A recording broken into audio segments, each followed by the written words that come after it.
വരികയാണ്. ഗുരുതരമായ വകുപ്പുകൾ അടക്കം ചുമത്തിയാണ് കേസ് എടുത്തിരിക്കുന്നത്. നമുക്കത് പാലക്കാട്ടേക്ക് കൂടി പോകാം. പാലക്കാട് ഇക്ബാൽ അറക്കൽ ചേരുന്നുണ്ട്. വലിയ പ്രതിഷേധങ്ങളൊക്കെ ഇന്നലെ രാത്രി മുതൽ തന്നെ നമ്മൾ കണ്ടിരുന്നു. ഇന്നും വലിയ പ്രതിഷേധത്തെ തന്നെയാണ് കാണുകയും ചെയ്യുന്നത്. പ്രതിഷേധത്തിനുള്ള സാധ്യത തന്നെയാണ് കാണുകയും ചെയ്യുന്നത്. ഇക്ബാൽ, ഇന്നിപ്പോൾ ആ കേസ് കൂടി എടുത്തിരിക്കുന്നു. അതാണ് അങ്ങനെ ഉണ്ടാകുന്ന ഒരു സാഹചര്യത്തിൽ വലിയ പ്രതിഷേധം തന്നെ കാണുമല്ലേ?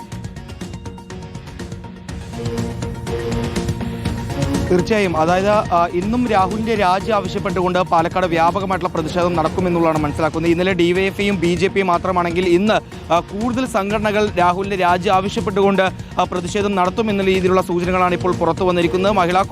മഹിളാ മോർച്ച ഉൾപ്പെടെ രാഹുലിന്റെ രാജി ആവശ്യപ്പെട്ടുകൊണ്ട് രംഗത്ത് വരും എന്നുള്ളത് മനസ്സിലാക്കുന്നു. ഇന്നലെ വൈകിട്ട് ഏകദേശം 5 മണിവരെ രാഹുൽ പാലക്കാട് ഉണ്ടായിരുന്നു. കണ്ണാടിയിൽ രാഹുൽ UDF സ്ഥാനാർത്ഥികൾക്ക് വേണ്ടി വോട്ട് ചോദിച്ച് ഓരോ വീടുകൾ കയറി ഇറങ്ങുന്ന പ്രചരണ പരിപാടികളെല്ലാം നടത്തിയിരുന്നു. ഇതിനിടയിലാണ് 5 മണിയോടുകൂടി നമ്മൾ ഈ വാർത്ത ബ്രേക്ക് ചെയ്യുന്നത്. യുവതി മുഖ്യമന്ത്രിക്ക് പരാതി നൽകിയെന്ന് പറഞ്ഞിട്ട് പിന്നീട് രാഹുൽ പാലക്കാട് നിന്ന് അപ്രത്യക്ഷനാവുന്ന ഒരു സാഹചര്യമാണ് ഉണ്ടാവുന്നത്. ഏതായാലും രാഹുലിനെയും അതുപോലെ തന്നെ സഹായികളെയും ഒന്നും ഇപ്പോഴും ഫോണിൽ ബന്ധപ്പെടാൻ കഴിയുന്നില്ല.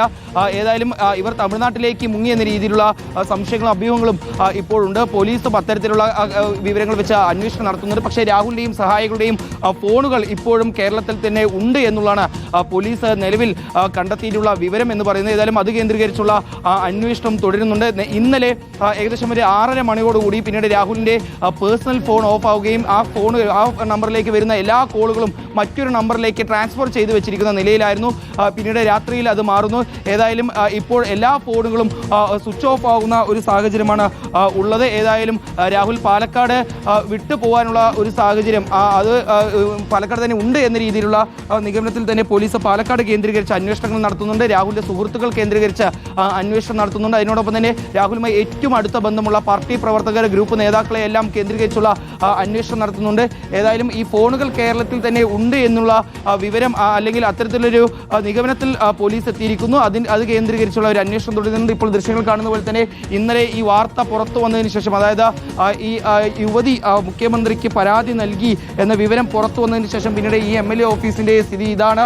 ഇത്തരത്തിൽ അടഞ്ഞു കിടക്കുകയാണ്. ഇവിടെ ഉണ്ടായിരുന്ന ജീവനക്കാരെല്ലാം ഇവിടെ നിന്ന് മാറിയിട്ടുള്ള സ്ഥിതിയാണ്. ഏതായാലും ഈ MLA ഓഫീസ് കേന്ദ്രീകരിച്ചാണ് ഇപ്പോൾ പ്രതിഷേധങ്ങൾ നടക്കുന്നത്. രാഹുൽ എത്രയും പെട്ടെന്ന് ഈ MLA സ്ഥാനം രാജിവെക്കണം. ഇത്തരത്തിൽ ഒരു ഗുരുതര കുറ്റകൃത്യം ചെയ്തിട്ടുള്ള ഒരു വ്യക്തി ഒരിക്കലും ഒരു MLA ആയി തുടരാൻ പാടില്ല എന്ന് പറഞ്ഞുകൊണ്ടാണ് ഡിവൈഎഫ്ഐയും BJPയും എല്ലാം ഇന്നലെ ഈ ഓഫീസിലേക്ക് പ്രതിഷേധം നടത്തിയത്. ഇന്നലെ റീത്ത് ഉൾപ്പെടെ ഡിവൈഎഫ്ഐ ഈ ഓഫീസിൽ കൊണ്ടുവന്ന് വെക്കുന്ന ഒരു സാഹചര്യം ഉണ്ടായിരുന്നു. അതിനുശേഷം പിന്നീട് യുവമോർച്ച പ്രവർത്തകരെത്തി MLA ഓഫീസിൻ്റെ ഈ ഗേറ്റ് താഴിട്ട് പൂട്ടുന്ന ഒരു സ്ഥിതിയും ഉണ്ടായിരുന്നു. ഏതായാലും ഇന്ന് മഹിളാ മോർച്ചയും അതുപോലെ തന്നെ SFIയും ഡിവൈഎഫ്ഐയും എല്ലാം ഇന്നും രാഹുലിൻ്റെ രാജി ആവശ്യപ്പെട്ടുകൊണ്ട് ഈ MLA ഓഫീസിലേക്ക് പ്രതിഷേധം നടത്തുമെന്നുള്ളതാണ് നിലവിൽ ലഭ്യമാവുന്ന വിവരം. ഇതിനോടൊപ്പം തന്നെ രാഹുലിന് വേണ്ടിയുള്ള അന്വേഷണം നടക്കുന്നുണ്ട്. തമിഴ്നാട്ടിലേക്ക് രാഹുൽ കടന്നു കളയാനുള്ള ഒരു ശ്രമമുണ്ടെന്ന് കണ്ടെത്തി അവിടെ കേന്ദ്രീകരിച്ചുള്ള ഒരു അന്വേഷണം നടക്കുന്നുണ്ട്. ഏതായാലും FIR കൂടി രജിസ്റ്റർ ചെയ്ത സ്ഥിതിക്ക് അറസ്റ്റ് ഉണ്ടാകും.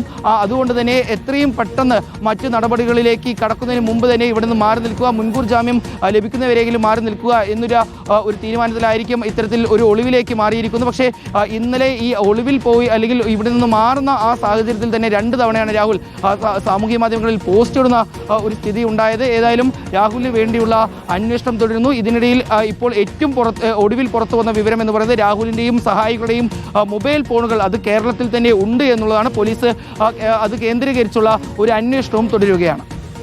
ഇക്ബാൽ അറക്കലാണ് പാലക്കാട്ടെ രാഹുൽ മാങ്കൂട്ടത്തിലിന്റെ MLA ഓഫീസിന് മുന്നിൽ നിന്ന് വിവരങ്ങളുമായി നമുക്കൊപ്പം ചേർത്തത്.